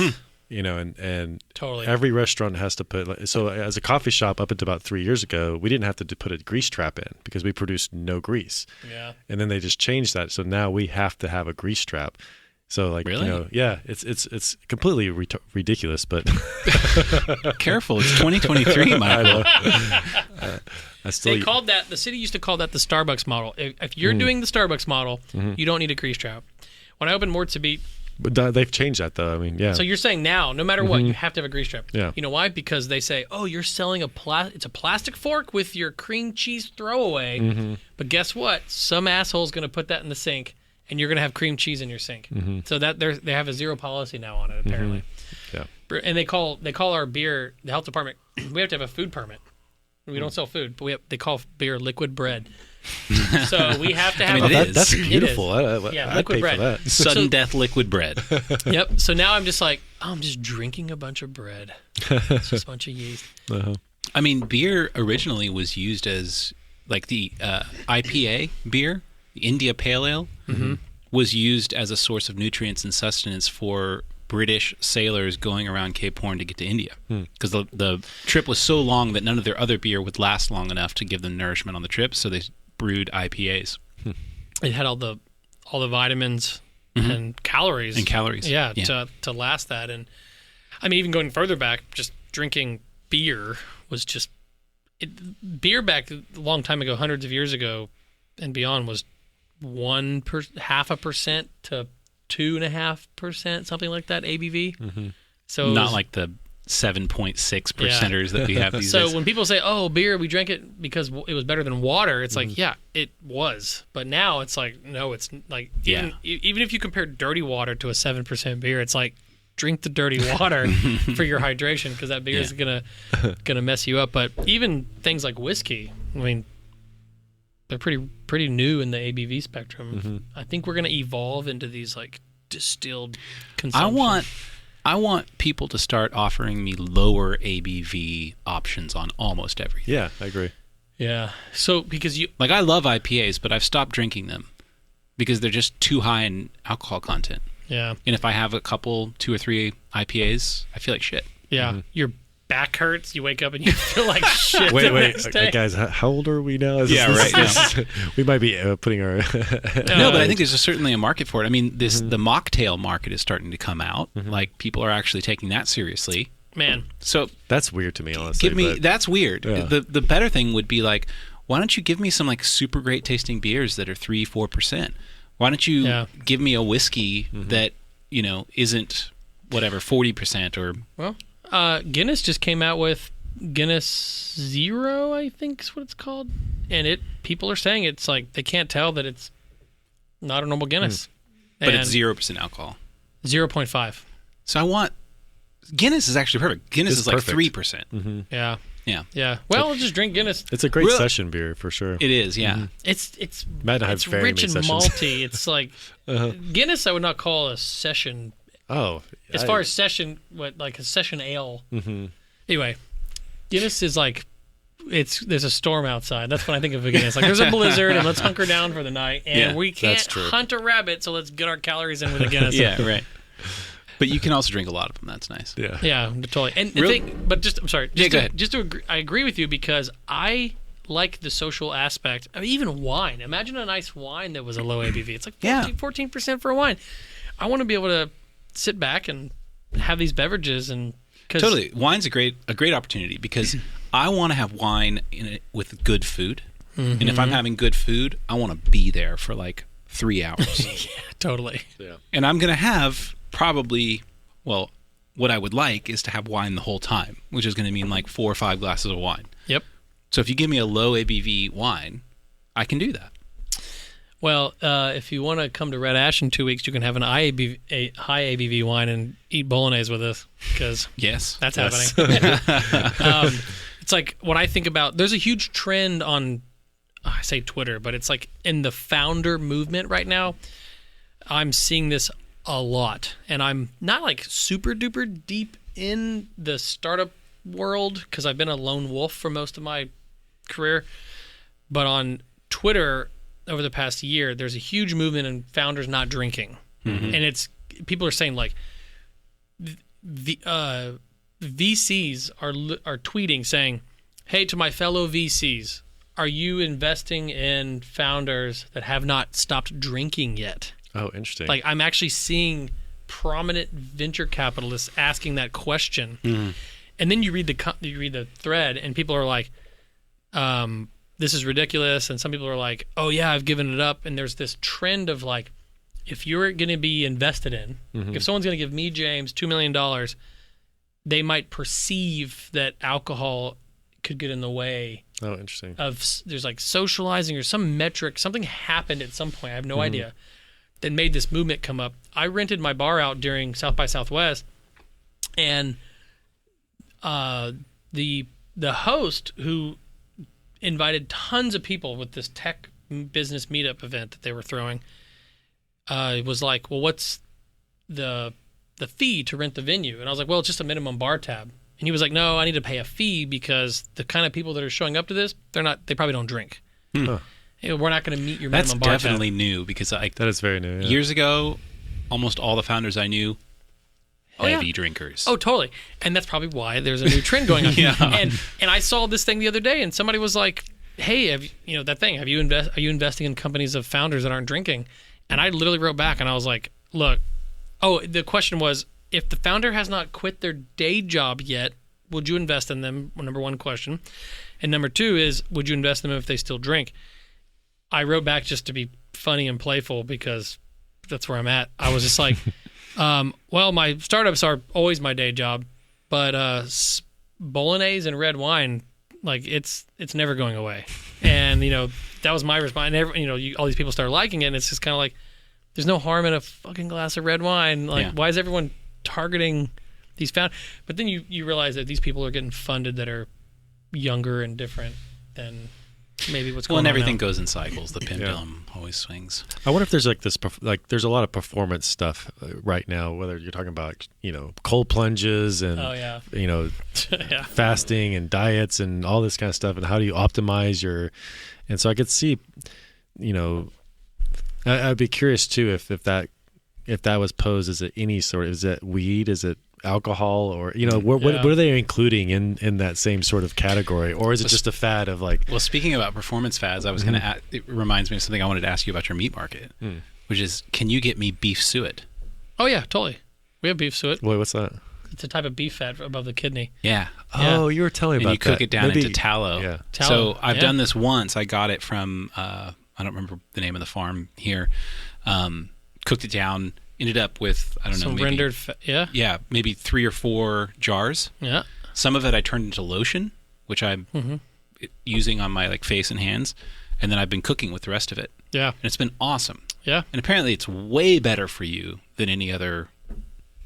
Don't quote me on this oils. price, but I'm pretty sure I can give you the $1 a pound hookup on that. Nice. Because that's, I think, what. I shouldn't say this. Customers, I'm sorry, going to pay $2.99 a pound for it. But yeah, no, beef suet is, people all the time are like, I have to have beef suet for this recipe. It's like, it calls for it. It's some French recipe or something, and they're like, it has to be. I'm like, and at the time I was like, well, I don't have beef suet, but I got this beef fat from these other things. Like, it has to be beef suet. And then I was like, it was when I first took over the company and then got more educated, and I was like, oh, okay, now I get it. And so now we carry beef suet. Beef suet. Yeah. Yeah, so have either of you listened to, there's a revisionist history episode, Malcolm Gladwell's podcast, talking about, what's the title of it? When McDonald's Broke My Heart or something? So apparently, McDonald's and almost every other food chain used to fry everything in tallow, in beef tallow. Oh, wow. And then there was a single guy, I don't remember his name, who became convinced. He had a heart attack and started doing his own research on what made him have the heart attack. And he started becoming convinced that frying things in animal fats is what made him sick. And he launched, he was super wealthy, so he launched a campaign and single-handedly got McDonald's to stop frying stuff in tallow. And then the whole fast food industry, this is in the early 90s, they had to experiment for years and years to figure out what you could alternatively fry stuff in, because it just didn't work. So they were trying different formulas of stuff, and apparently they would stumble upon formulas of oil that at the end of the day, if employees piled their aprons on the ground, they would spontaneously combust. Oh goodness. So it's a fascinating episode. But stuff tastes way better fried in tallow. Oh, yeah. And I just use it instead of olive oil in my pan, if I'm cooking something, just a little dollop of because it looks like, once you render it into tallow, it looks like almost like soap. Yeah, it looks just like soap. At our South location, we have a 1,000-gallon smoker so that customers can buy pre-smoked briskets, pork loins, all those kinds of things. And we collect the tallow and we sell it in little quart jars for people to buy just tallow to take home and just slap on. Tallow with scrambled eggs and potatoes and like, Totally. dude, sounds like that guy made McDonald's go from what could have been a mid-grade quality establishment Totally. to a shit fast food place. Yeah. The keto people right now would be like, I will go get a Big Mac smothered in tallow, no bun, They would. because it would represent that kind Well, I of mean, style. but also like on Twitter, tallow's like a thing that's kind of popping off right now. People Okay. are talking about how good it is for you and all the different things you can do with it, which is actually why I ended up buying some tallow or some suet. Making your own. And I wanted to make my own. So I bought suet. I think I got like 5 pounds of it and then just put it in a big pot for like 5 hours. I want to be the person who sells already rendered tallow Yeah. at a great price in Austin, but you can only do what you produce through smoking other product, unless you trim your stuff, take the fat, and then get a commercial. And render it. And if we get a commercial smoker, which is a whole other thing that the state has to inspect that every day, then you can sell sausage and things like that to other stores. Like all the beef jerky and junk that you see at even a gas station, all that stuff's made in a USDA inspected facility, which I want to become. Is that or a It all sounds so good. yeah. No, I put butter and fat on everything. Like my wife's, recovering vegetarian. But I put butter and fat on everything, and my kid's eating asparagus, and it's got beef fat and butter smothered all in it, and it's like, there you go, man. So it kind of just jumped to another spot here is why do you keep doing more businesses? Like, what is it that I don't know if I want to answer that question. yeah, you don't have to. The thing is you have this too, and I'm not trying to call you out on it. So you could go like this, and I'll stop talking about it. No, that's all good. I believe that your entrepreneurial life cycle is like longer than mine when it comes to project iterations. Yeah. And I think you're like 5 years past yours, but your patience is so profound that you've been able to extend it to this point, and then hopefully there's a new, iteration to that. Yeah. Mine is heavily in a 3 to 5 year cycle, and I just don't. Some people when I was younger would say, "Oh, you're not focusing enough on just one thing," and I really had like a shame phase of entrepreneur. I was like, I didn't even like calling myself I still don't like calling myself an entrepreneur. That word was thrown around back when it meant you were broke and pathetic. And now people are like, oh, I'm an entrepreneur. And I'm like, am I an entrepreneur? Am I broken Yeah. pathetic? Yeah. I know. It's like, it's just like people are saying that word now. And I was like, I avoided that word because it meant you had nothing at one point. Well, I feel like that word is being replaced by founder recently. Founder, totally. I just start the things because I am terrible at running companies. Just to say that out loud. Starting them, getting the team in place, giving the St. Crispin's Day speech for like, this is what we're doing, this is why we're doing it. That's my jam. 1, 2, 3 years in, it has to have an operator because I don't do that job well. I can come in and be that morale boost, but I lack something that I'm not proud of it, but I just don't have the operator in me. And there's so many people who are so good at operating but that doesn't answer your question. My main thing is just every 3 to 5 years, I'm just bored to death. That's pretty much what happens. And I want to get into Are you actually bored? I'm bored with the look. The thing is right now, say with Longhorn, I'm just gonna say it out loud. It grows to a certain point where I form a board. I have to form a proper board because I've raised millions of dollars of capital. There's people who put in a ton of money. They want a seat at the table, and then we start disagreeing on things. And the moment we start disagreeing on things, That's when you went out? that's when I have to leave because I can slowly take a position of, all right, I'm going to be involved in product management. Like right now what we're doing is, so HEB, I sent HEB a sample of our barbecue rub that my great uncle, I think, stole from some guy at like the World Fair in like Like my second cousin who's like 60 something said, "Oh yeah, my dad stole that recipe from somebody." Just like a wonderful story. It's like, "Oh, I thought he invented it." It's like, "Yeah, I think he stole it like 100 years ago." So like we sent this to HEB. HEB's like, "This is a great barbecue rub. We'll put it in all 350 stores, but you have to have 3 SKUs. We can't just put 1 SKU of a barbecue rub." So like, all right, let's put some lemon zest in it. So like, I love spearheading those projects at this point in the company, but running the day-to-day can be exhausting. But when the board is there and the board is like, "Well, why are you doing these ads and why are you doing that ad?" And I'm like, "Well, because they're 10 cents a click and we're making money on them." It's like, well, when people start pushing in a domain that they don't have experience in or expertise in, it really starts messing with like the energy and the bandwidth and everything else in the middle. So that's when I start feeling like, okay, so now I have to start filtering my whole model for myself being involved in the company.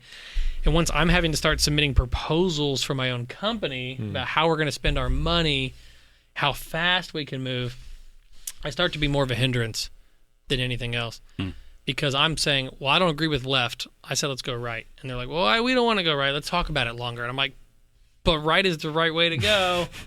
And they're like, I don't want to talk about it. I just want to do it. Yeah, they're like, but did you send a budget on going right? And I'm like, oh God. Like that's straight up. It's just, I don't have the patience from an operator mentality to do that. And they deserve partners that are going to build systematically. The business is at a point where it needs to build systematically. It doesn't need some lunatic that's just like trying to go 100 miles an hour in one way or the other. So I'm better suited for other brands or businesses that want to go fast, hard. There is a necessary progression in the growth of a business where it has to slow down. It has to become more bureaucratic. It has to become more risk averse. Oh yeah.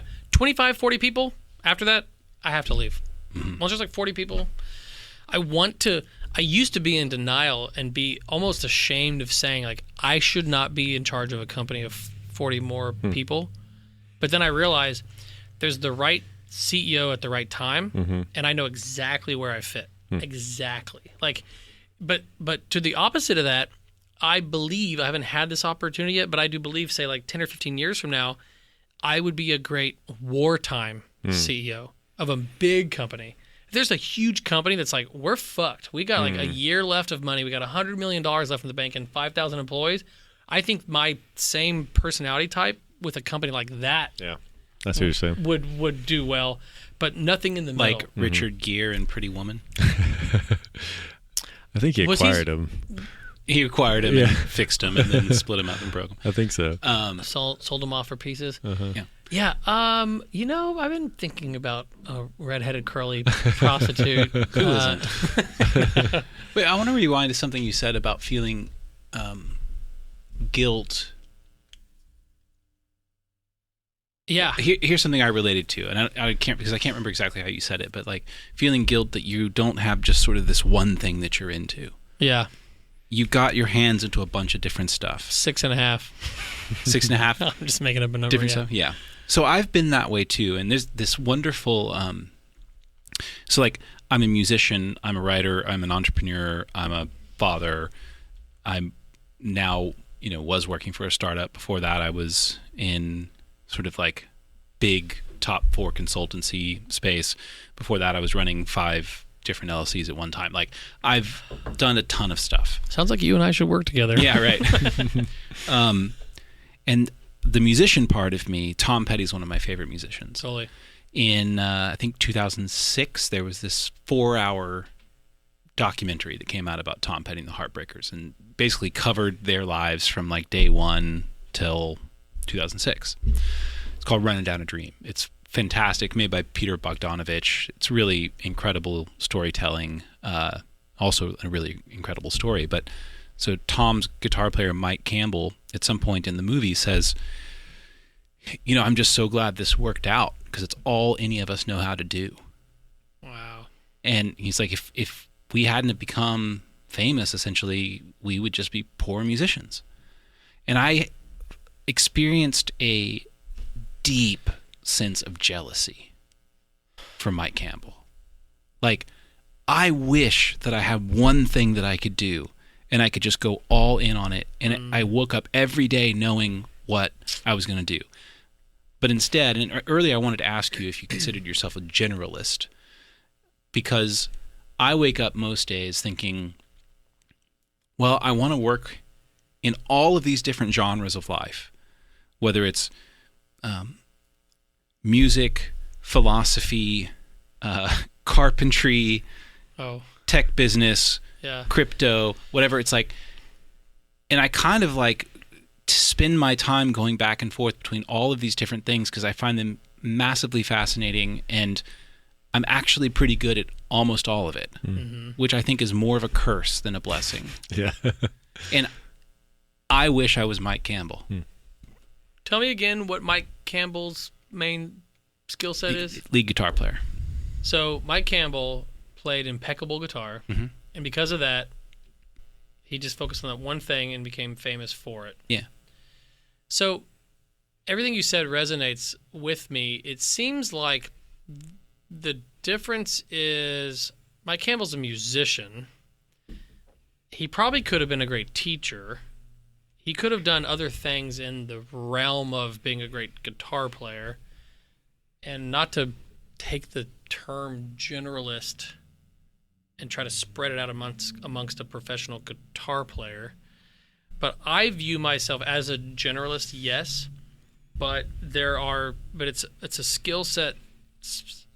There's specificity to it that gets just distributed, and I do wake up knowing that I'm working on one thing very, very specifically and very focused, and that is companies. Like, I know that sounds broad, and it doesn't actually hone it down into just being a badass guitar player. That's your thing. But my thing is business development, business startup. So I do wake up every day with, this is who I am, this is what I do, and this is all I'm doing.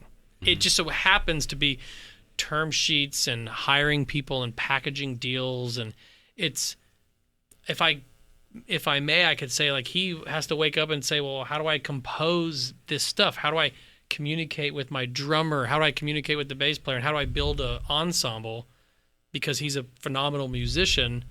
I'm trying to find some correlation between, like, I'm an entrepreneur and I have to find how I'm conducting the same orchestra and the same light. Yeah. I wake up every day and I know fucking what I'm doing every day, and I'm so stoked. And I want to be able to build what you said made me jealous, because I want to be able to have a team that's like, thank God we worked on that project for 5 years because that was the best thing we ever did, or 10 years or 20 years. I want to have a staff that makes the 1,000 lattes with hearts on them impeccably every day. And that's what I strive for. I strive for just people that are around me to... I used to be more ruthless and, like, show up, do good work, and if you're not going to do good work, then you don't belong here. Like, I used to have that vibe, but now I'm like, yeah, man, you have a kid. Like, get the fuck out of here. Like, leave. Go do this. Go do that. Like, you're going to do good work when you can do good work, but sometimes you can't do good work because you got other shit you got to deal with. I'm trying to open my heart up like that and let capitalism penetrate my soul in, like, a empathetic way. That's quite a way to put that. I'm just making it up right now. But yeah, so, like, hearing what you said, it resonated with me, because I was like, oh, like, I kind of, the guilt and shame that I was experiencing was, am I not doing one thing? And then I realized, well, I am doing one thing. It's just, I'm really dialing in on my skill set. It's a matter of definition. Yeah. Because I was thinking the same thing with, you see this in the sciences, and, these people are specializing in smaller and smaller areas, even though within those areas there's a diverse aspect to those small areas. But when I think of a generalist as somebody who's able to kind of look at a lot of those specificities and kind of put them together, and I think an entrepreneur by definition is a generalist, because if it's, I wouldn't consider an entrepreneur someone who owns a company. Like, that's not an entrepreneur. So I think that's what it's almost required from an entrepreneur, is to be able to think cross genres or cross, you almost have to be a generalist in a sense. I've met people before that said, I used to be an entrepreneur until I worked for my company for 15 years. Like, like I said, we have a mutual friend who's like, I started a company, and I was an entrepreneur, and then it grew and grew and grew, and I got the golden handcuffs. I never quit, and I stopped identifying as an entrepreneur as soon as I knew I was never leaving. Right. Because I started something, and like you can be an entrepreneur and then not be. Yeah. Later on, if you're not entrepreneurial, you might go into like investing on a annual basis on a startup or two, but like, you might become super risk adverse because you're like, oh shit, I got money. I'm not fucking risking any of this. I'm used to not having any money. So all my money, which is terrifying to my wife. I'm just like, hey, this is a great idea. Like, we got this little nest egg over here, but all of this is going into this other shit. And she's like, she's not religious, but she's, oh my God. Because anyway, I just start these things and I'm like, it's for the family, sweetie. It's for the family. But yeah, anyway, I think that you can, it's a personality type. Like that's where I said, like, I don't belong at a company bigger than 40 people because I don't belong. I literally don't belong in a company that's like, cool, we got our core shit here. I could be on the board and be all that, hurrah and keep being exciting about how we're building things, but I can't be in charge just because I'm not going to be the first person to show up and the last person to leave anymore at that point, because I can't manifest excitement when this is a direct example. At Longhorn, new board, a lot of money, millions of dollars gets injected, and I say, well, I want to do this. I want to sell off 25% of our barbecue rub. So I want to separate the barbecue rub into Longhorn BBR, a new entity, subsidiary that's wholly owned by our parent company. And I want to do a massive crowdfunding campaign across Austin and surrounding cities because we have a huge name here. I want to treat it as a marketing play and all these things. And I'm like, I put this whole plan together, all this stuff. I meet with the biz dev director of WeFunder. We have multiple meetings. We're like working on this whole plan, and I put it all together. And I go and pitch it to. At the time, I didn't have the board, but I brought in the capital in between all this. So the board's there. I'm like, here's what I've been working on for the past 90 days, and they're like, the board's like, we're not doing this, and I'm like, oh my God! Like at that moment, that's when you say, oh my God, this is the most exciting thing I've been working on for the past 90 days, and I just had people vote me down that I invited into this. Right. I brought you here. Yes. And they're just like, and they're phenomenal people. I mean, they sold aerospace companies and just huge, vastly more successful than I've ever been people. So it's like, all right, I brought you in for this fucking reason so you could help guide this ship. But then I realized I have to drastically step away. Drastically. So now I'm like helping from like a CMO standpoint, just like marketing and advertising, getting the new director in place that's kind of running the ship, and just really just phasing myself out because at some point there's just going to be quarterly board meetings, and that's all I can really do to just give my vote on the matter. But that's how it goes. And then I just, start my new thing and go on from there. And then I'm already talking to people that I want to replace me as the leader of CrowdStake or DeFi Films. There's already people I'm talking to that I'm like, I want you to take my job in the next 18 months. Yeah. Because it's not gonna work. I mean, it seems like there's something so necessary about that life cycle, though. Like whether it's a business or you raise your kids, when your kids are young, you're the executive. You're making all the decisions. Just a little bit. That's good. Thank you. But then as they get older, you're just kind of the board. You're What age does that happen at? 12? When the piano argument starts? Yeah, it depends on the kid, it depends on the parent. But actually, I think there's something really good about that. It's like I was reflecting. My son turned 17 last week, and I was reflecting on this this idea of letting go.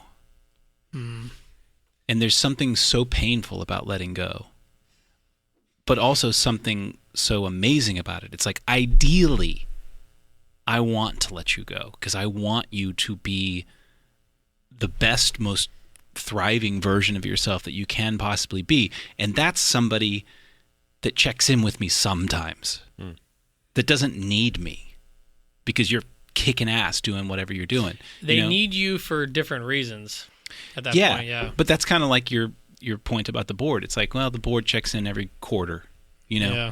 It's kind of like that. Ideally, you talk to your kids more frequently throughout their life, but Yeah. I talk to my dad every damn day, practically. yeah. But it's like, hey, you got some weird thing in the mail. Well, did it rain at the ranch? Like shit like that. Right. And you just kind of have a little pulse on things. I think what I'm trying to say is that as things mature, you want them to stand on their own and need you less. Whether that's a kid or business. It's also the same with art, actually. I'm strongly convinced that as an artist, you have to let go of your art. And you have to go let it be whatever it's going to be to the people it ends up having relationships with. And if you can't let that go and you impose, for example, some sort of interpretation or some sort of backstory or this is what this means and this is how this feels, you're not letting go. Yeah. You don't know that song. You don't know that piece of that painting. I guess a couple of years ago started really intentionally buying original pieces of art that I liked. So I have some paintings in my house that are original paintings. The person that painted that is never going to see it again. Yeah. It's Never. just mine now. Yeah. Unless I happen to try to befriend them and they come over to my house. It's like, now that's just me and that painting. That's our relationship. It had to be let go. The person who spent the hours It's with not the... 1 in 10, 1 in 50. It's this is the only one. Yeah. It's the only one. Wow. So anything that you care for, if you want it to mature, you have to let it go. Yeah, I've come to that reckoning of I'm good at X and I need to pass it off to people that are going to take care of it in a different way. And I heard a story from a friend of mine who works for a startup that has the founder is still the CEO after 15 years, and they're now trying to unionize against this company, all the employees, because they're like, dude, you're treating this like it's a startup from 15 years ago, and you've got 300 people that work here now, and you don't belong here anymore. And he's somehow managed to raise all this money and not have any board veto anything, which is a knock on, good for him kind of thing, but detrimental. So now he's being ganged up on, and he just needs to leave the company. Yeah. Just walk away, dude. You got your ownership. Be on the board, form a board. But I'm seeing how like people can hold on because it's the one thing that they have close to their chest. Yeah. Like, I believe in the saying of that it takes a village, takes a community, a tribe to raise children. And I think of my businesses like that is what I've come to realize. I want to hand them off to multiple people that are going to help nourish and take care of them. I don't hold them close to my chest. It's like, hey, we did our thing. I did my thing. I gave what I can, and here you go. You take it now. If you need me to go fetch a pail of water and get some firewood, I'll go do that. But you got to nurse this for a while and just pass it around to the right people. So it's about the right person at the right time, and I've pinpointed exactly what my strengths are. Finally, after losing a lot of people's money and my own, a lot of my own, and a lot of time, I feel like I finally know where I belong in the spectrum. It's either at the very, very beginning, up into the point where it's $2 million in revenue, and then I'm like, all right, tight. And then I can skip the gap until it's something bigger that needs drastic turnaround. But anything in the middle that's just like, we're aiming for 10% a year growth. It's just like, I don't really belong in that. That makes sense. In that infrastructure anymore. Not an operations guy. Yeah. Definitely not. In fact, the business will fail. Don't hire me if you're trying to find out. The business will go under if you're looking for an operations guy. Let's do one more quick topic and then wrap this one up. Yeah.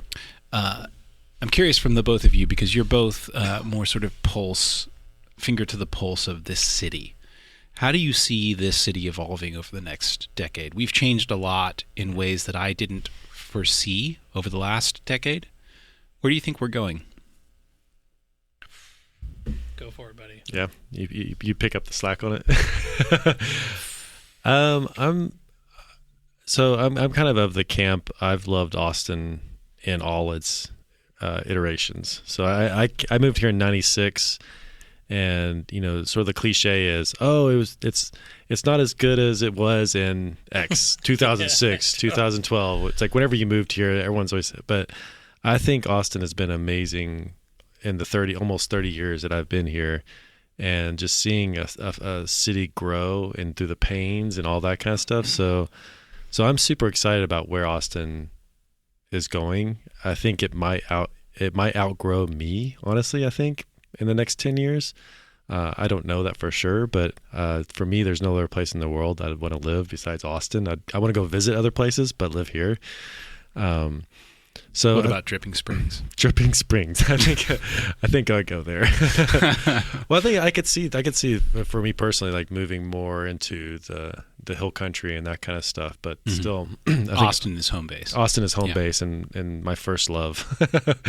I'm super excited about all the things moving to Austin. I think one conversation I had with a friend of ours many years ago, and just how amazing our city is because we have the capital, we have UT, and all these thriving businesses here. And one comment he made was that, yes, but you don't have the headquarters here, because and during tough times, the first thing that they're going to do is they're going to take their offices out of Austin and bring it back to wherever their headquarters are. That's not true anymore. Exactly. Well, that's the thing. Yeah. This was like 9 or 10 years ago. Gotcha. And so today, what I'm seeing right now is all these headquarters moving to Austin. Mm-hmm.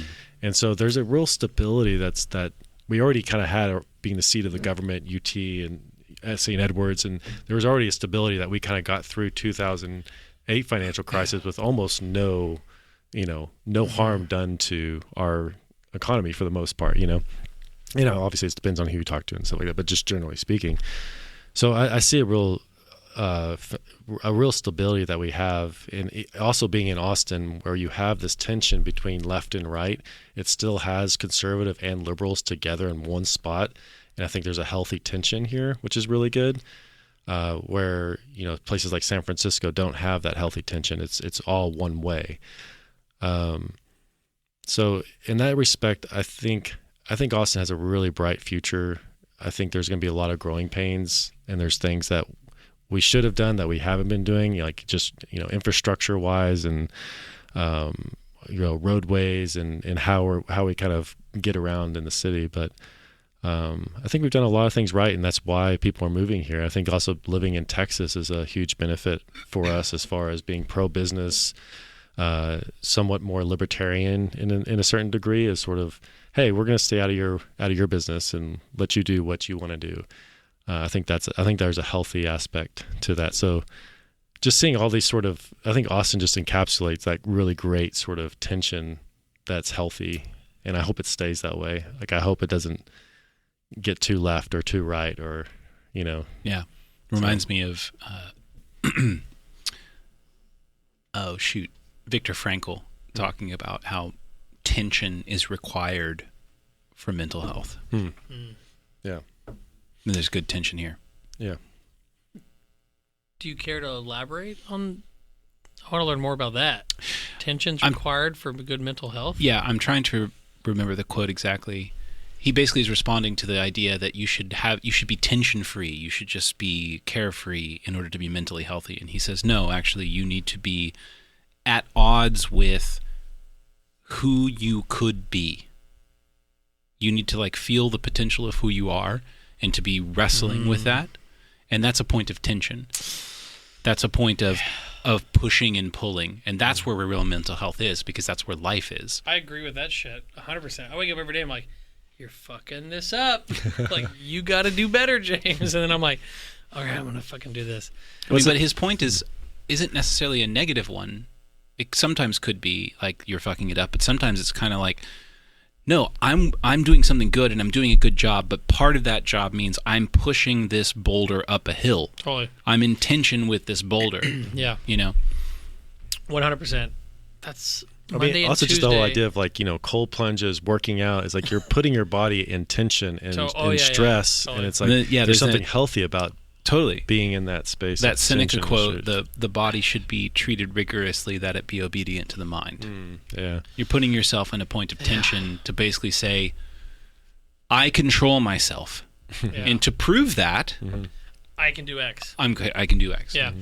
I this morning, I was like going to go drop off my kid at preschool, and I looked in the mirror thank God. And I had showered last night, but I didn't comb my hair. So I had a afro mullet thing going on, and I was like, oh God, I got to fix this. So I turned on the shower real quick and put my head under the shower to get my hair wet, and I was like, it was freezing cold, and I just hadn't done a cold thing in a while, and it just zapped me. I was like, oh God. And my 2.5-year-old was standing there looking at me, just staring at me. And he's just like, it's cold. Touching it. But anyway, so to conclude on the Austin thing, when I was back to my very flexible upbringing, I would sneak out. And then when I lived with my grandfather, I didn't have to sneak out. I technically is sneaking out. I would just leave. Yeah. But I knew I had no consequence. I would go downtown Austin, zero exaggeration here, skateboarding downtown Austin, Texas, in the middle of the night. And my friends and I skateboarding would yell car every 10 minutes. And then we would hide behind a wall.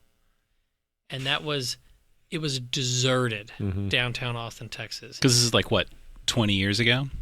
Oh, yeah, 2021. Yeah, I was probably 14. I'm 36 now. Yeah. So yeah, I can imagine downtown Austin at that time would be deserted at night. There was zero condos downtown at the time as well. Yeah, Right. Second Congress was People just weren't living warehouses. It was businesses closed. No one lived down there. So if you were driving downtown, you're up to some shit. There's prostitutes too at the time. 100%. So 6th Street east of the Driscoll is when it got rowdy. So That's where the bars were. That's where the bars were. Yeah, and the clubs. When my dad was a kid, he was 15, and if he ever got caught going east of the Driscoll, he got in trouble. Because that was there was winos back then. Next to Morte Subite used to be where La Traviata is now, or was the first Belgian beer bar in the country. It was called Gambrinus or Jamprimis Gambrinus.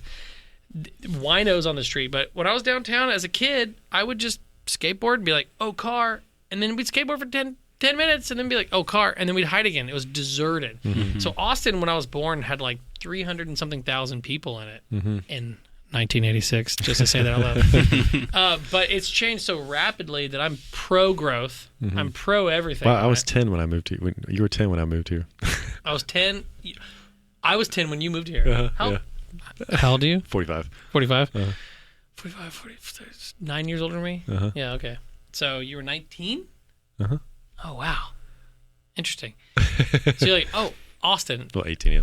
18, okay. Yeah, sorry. No, it's good. It's just Austin is great, and people say it's something's in the water and all this fun stuff, but it's really not about that anymore. It's there's boom, but I think Austin is in a crisis right now where if I think it's in actually a terrible crisis with the restaurant, retail, coffee shop community and all that, because landlords are acting as if they are landlords of property in future San Francisco. Oh, gotcha. Right. But consumers are not paying prices as if they are in future San Francisco. Right. My landlord downtown at my bar acts as if me paying him rent is him doing me a favor to let me pay him rent. He acts as if he's just well, I'm doing, I gave you this spot. Like, he acts as if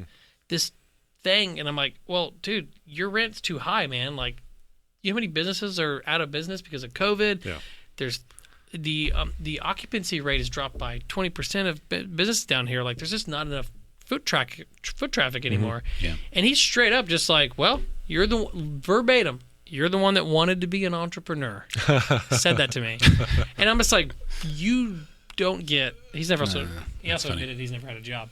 It's just like, dude, we're paying your fucking life, man. Like, there's no balance in the system. I have a feeling that the next 10 years is going to be really brutal. Oh, interesting. I have a feeling. I'm kind of with you on this. Landlords are going to be like, oh, we're Austin, and businesses are going to go, we're not able to support anything that you're charging. I think you make a good point. And it's going to be a collapse of the retail industry, I think, in Austin. Damn. So there's just like made a really great point. There's a potential, and I have no solution for this, for the problem you just outlined. But there's a potential with Austin because I'm also pro-growth. I really, like in 2012, I was about ready to abandon ship. I was like, I don't like what's happening with Austin. All my favorite venues are going out of business. My favorite restaurants are going out of business. Yeah, and they did. Yeah. But then something better replaced everything. And the bar got higher, and I really like that. I think we've got some of the best food in bars and still some of the best live music in the country. So I'm pro-growth. It would be incredible. So one downside for me personally is that, like, I used to spend a lot more time going to farther reaching parts of the city. Now, especially post-COVID, I want to be in my little area. If I have to drive more than 5 minutes, I don't really want to go. Luckily, I've got some great stuff in my little area. Also in my little area, there's tons of rundown, unused, underutilized buildings.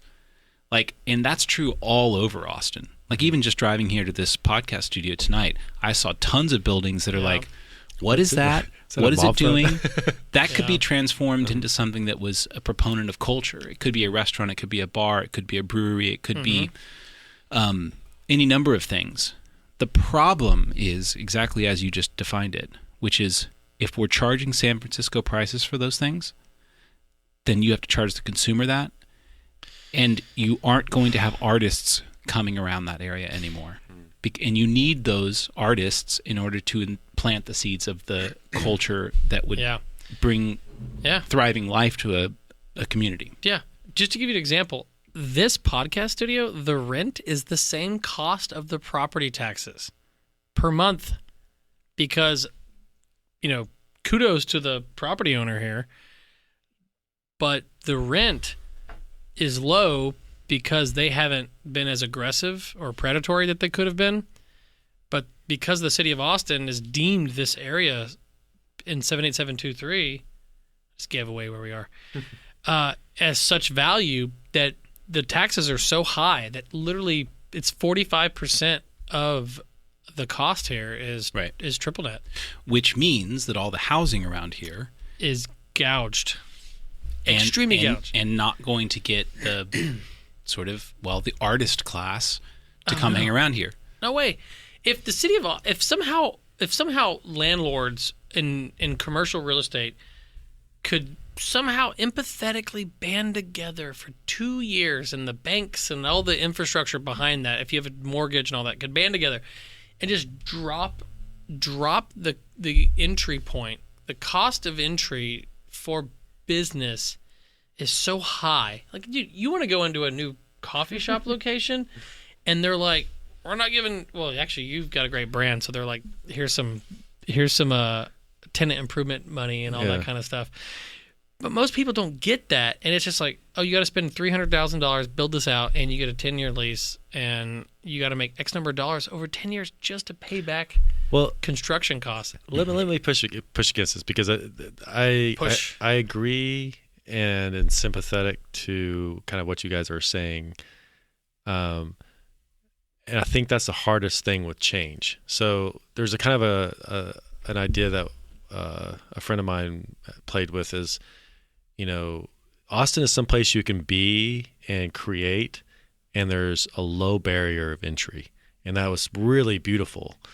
But in order for you to become something, you had to go to LA, San Francisco, or New York to kind of to be on a bigger platform. You mean as an individual? Yeah, as an individual for whatever you're like as far as an artist. I think Austin is changing into that space where people, it's no longer that beginner entry platform. It's becoming a platform. It's in the top 4. And I think that's a hard thing. Is like, somebody always there's LA, trade-offs. San Fran, New York, and Austin.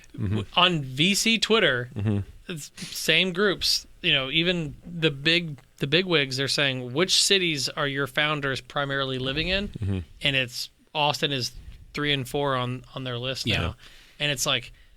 Back in the day, it was just like, oh, me, and it's like, you're not on the list, you're not in Austin. And now I'm like, oh, I've been here the whole time, like, what's up? Well, I think that's the sort of sad thing, and also the hard thing is that now there's going to be other cities that are going to fill that role that Austin filled. It's going to be then. Bastrop. It's going to be San Marcos. It's going to be the triangle, dude. In between San Antonio and Austin. Yeah. I think we're still. It's already happening in places like Lockhart. Like Lockhart has gotten super cool. 100%. Which is crazy. Yeah. But the problem is, I don't think it's going to be these places, because the problem with Lockhart is the prices. The real estate market has already caught up and said, "Oh, cool stuff's happening here. We're Austin, and we're going to charge what Austin's charging."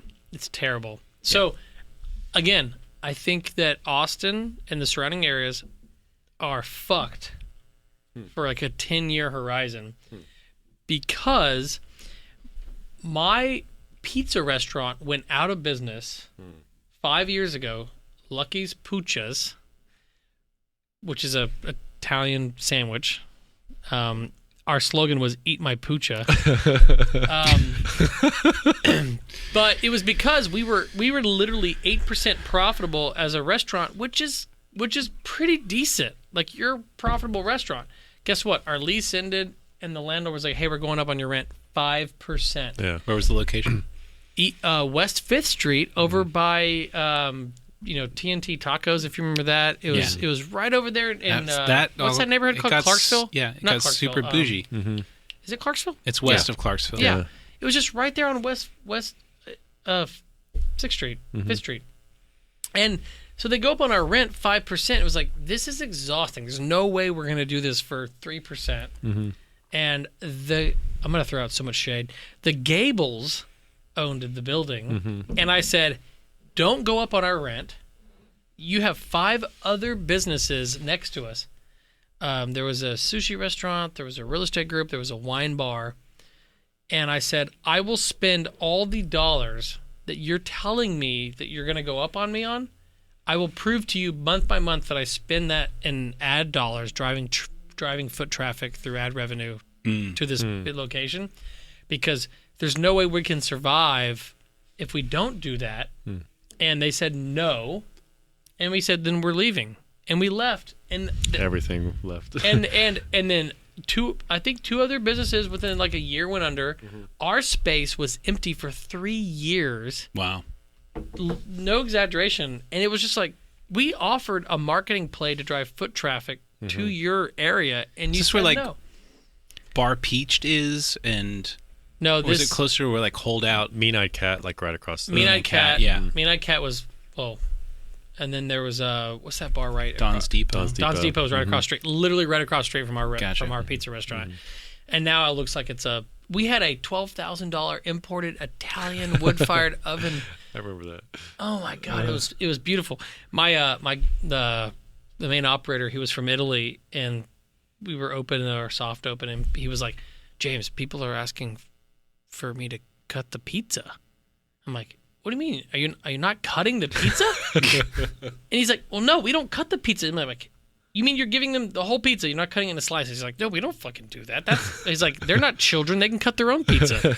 I'm like, "Dude, this is America. You got to cut the pizza." And he's like, he's lost his shit. Wait, hold on.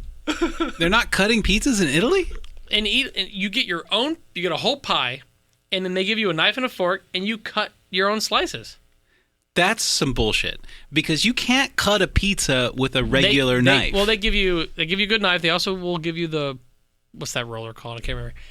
Pizza slicer. He was too diehard Italian, and then after he finally started cutting the pizza, he was like, "James, they're asking for ranch dressing.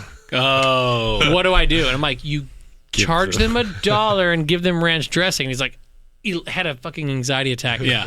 Anyway, so then eventually... I hate that. I do not support anyone who dips their pizza in ranch dressing. That's me. Anyway, so I forgot what the whole thing brought up. But, the landlord, it was just like, they were like, sorry. They didn't give a fuck. They were like, you can't pay it, get out. And it was, to me... And then it sat vacant for 3 years. But they didn't... They didn't care because they're Gables, and they own they own tons of property. Well, if there's a loss, they get to write it off. So that was the moment when when the city told me that if you couldn't charge the prices that were high, if you had room for $3 tacos, or you had room for Jeffrey's and higher end places, and there was no middle ground at that point. I think that's why you did well, is because your coffee was a high caliber. There was no room for middle tier food consumption at that point. Yeah. I feel like I go on this, but I think I think we ought to wrap this up. Man, this could go. We could almost do a whole podcast on Austin, just in general. Yeah, but that's okay. I mean, we can. Yeah. Come back. Let's do it again. Let's do that again. I think that'd be fun, because there's so many aspects of Austin that I'd love to get into, as far as, landlords versus, like, my brother and I back in '98 at Metro Espresso Bar, we had this sort of dreamy idea that Austin was the Athens of today. And it's just kind of fun for me to actually see Austin kind of become the Athens of today. Like, over that was like a progression, just seeing all the ideas and the thought leaders coming to. South by Southwest was kind of one of those aspects. I think that was kind of a catalyst in that area. But I think there's still a lot of great things. But I think Austin's moving into, instead of being a seed bed, it's becoming more of a more advanced releasing of things into the world. Sure. It's kind of moving up to more of like an intermediate to professional, rather than beginner to intermediate space. Yeah. And there's a lot of things that are negative about that. Well, too. Maybe exactly as we were talking about earlier, like if you love something and you want it to mature, you're kind of going to have to let it go. Yeah. So like we have to kind of let go of the parts of Austin that we were all raised in, that we really loved, and actually rejoice in the fact that Austin's becoming like super successful and famous. So like very famous. You know, that's awesome. It is awesome. And we've all been a part of that. Totally. You've sold impeccable coffee. Your coffee at your coffee shop downtown. I've written the best poetry in my life, drinking a cappuccino from your baristas, man, that inspired me to like finish that term sheet for that investor. I met a person that invited me to speak at TED Talks at your coffee shop. That's awesome. Like you're like the city grew and you were the hub for that kind of stuff. I fed them tacos, raw protein tacos. You gave them inspiration. So. Well, cheers to that. Yeah, definitely. That's awesome. Well, thanks, James, for coming on, man. Yeah, that's beautiful. Thanks, guys, for sure. Let's do it again. Absolutely. 100%. Thanks, everybody out there, for listening. Yeah, thanks for coming to the shores. And actually, sincerely, I love you. Yeah, I love you. A hug from Michael. An embrace. And I like to just kind of wave at everybody at the camera. Oh, yeah. I forgot that we were even on camera. There you go. Yeah, all right. See you guys. Bye. Ciao. Bye.